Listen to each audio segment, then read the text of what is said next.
Something funny happened to me a few days ago. Someone was supposed to take me somewhere in the Garaki area of Abuja.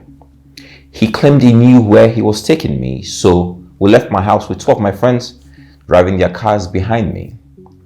As we approach Garaki, the person directing me will say, "Turn to the right," and I will obey his instructions and make a right into the street. And the next thing I will hear is, "Sorry, this is the wrong street. Turn back." I will follow his instructions and then I will again hear, "Sorry, wrong turn," and I will have to turn back again. At some point, it occurred to me that the two cars following me would be wondering what was wrong with me, since we were just going back and forth. I also knew people watching us could see that these three cars were confused as we kept on turning left and right, stopping, reversing, and making U-turns on busy roads.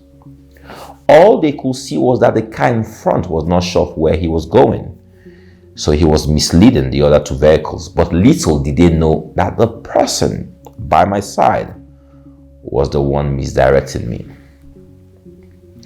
After about 15 minutes of this confused movement, I stopped and asked him to call someone for a landmark or actual address that we could plot on Google Map.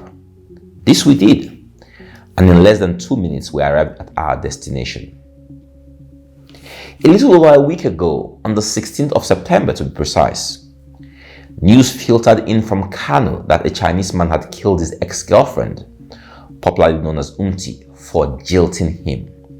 He claimed he had spent so much money on her and she had dumped him for another man. So in his mind, if he couldn't have her, nobody else could.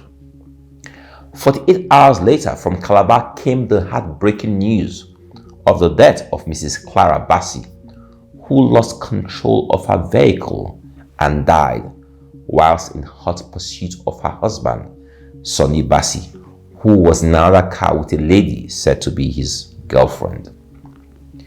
Two tragic circumstances leaving two women dead, both having to do with affairs of the heart.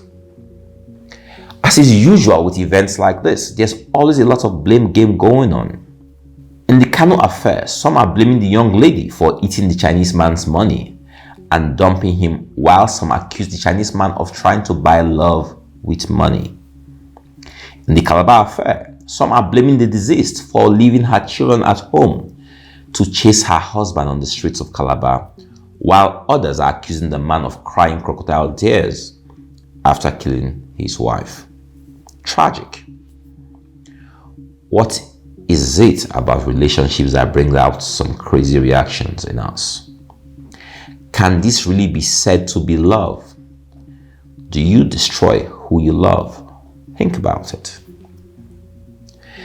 In both cases, there was a destructive action. The Chinese man wanted to destroy the object of his affection because he couldn't have her. The deceased woman in Calabar wanted to disgrace her husband, and she ended up dead. I started by telling you guys how someone misdirected me and how it appeared to the people driving behind me that I was confused. What they saw was my confused driving, but what nobody saw was that there was someone giving me wrong directions. Have you ever wondered how Mrs. Bassi knew where to find her husband? Someone gave her that information. It has now come to light that the same person who gave her that information was at the hospital crying with her husband, but she never once mentioned that she was the cause of the whole trouble. According to the Vanguard newspaper, as those who gathered there went through the phone of the deceased, they could now see the conversation between the late Clara and this woman. Mrs. Bass is gone. Her husband and family are left to mourn while the instigator and the supposed girlfriend live on. If the instigator was not exposed, she might have ended up marrying the now lonely Mr. Bassi. After all, stranger things have happened. We must be careful about who or what we let direct us. We must be wary of all manners of advice. As a young married man, I will never forget how an acquaintance told me how he beats his wife once a month for no reason whatsoever, other than it helps to keep women in check. He encouraged me to do the same, promising me spectacular results in my marriage. Just imagine the nonsense. There are lots of people getting relationship advice off the internet from people they don't know. The funniest thing is that most of those who give the best advice have never been married or are not in a relationship yet. People are relating with their partners based on what these people say. What of those guys who are always forming like they are macho outside and telling you how they don't take rubbish from their wives? Some mumu guy will hear them talking and go home to harass his innocent wife, not knowing that Mr Macho guy washes his wife's underwear at home. Some women are being told, don't take any rubbish from your husband. Don't cook for him. Don't open the doors for him if he comes home after 9 p.m. I really wish you can see what happens in the homes of those people giving you this advice. More often than not, their husbands have left them. They have never been married, or they are like doves at home. Who is directing you? Who is controlling you?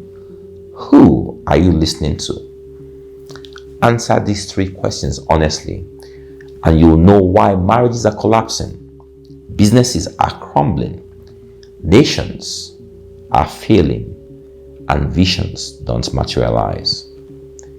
The worst thing is that the world only focuses on the symptoms or end products, but ignores the root cause. The root cause is who you are listening to, who you are following, who is influencing you, whose drum beats are you dancing to.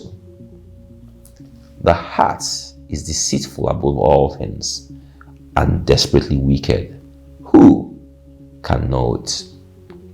The devil has millions of agents, and you must never ever forget this as you listen to people and take advice from people. Tens of millions of men and women all over the world are in some form of pain and agony in their relationships because of wrong advice. Millions follow influencers all over the world, not knowing that those influencers are paid and sponsored for whatever positions they take. This is life. Put not your trust in princes, nor in the Son of Man, in whom there is no help. It's time to get back to God. It's time to make God your chief counselor. It's time to cultivate God's friendship. It's time to let God and God alone direct you. God will keep in perfect peace those whose minds are stayed on Him because they trust in Him. God bless you all, guys. Have a blessed week.